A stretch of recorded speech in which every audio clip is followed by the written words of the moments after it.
तो दोस्तों, बकरों की अच्छी खुराक के लिए आप बकरों को हरी पत्ती, जो लूम की पत्ती आती हैं, तो आप इसे क्या है बकरों को खिला सकते हैं। इससे क्या है बकरों की पाचन क्षमता अच्छी बनी रहेगी और साथ में क्या है जो बकरों की शाइनिंग है वो भी क्या है अच्छी बनी रहेगी।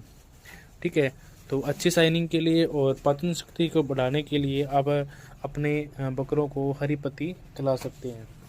ठीक है, इसे लूम की पत्ती बोलते हैं। तो आप इन्हें अपने बकरों पर ज़रूर ट्राई करें।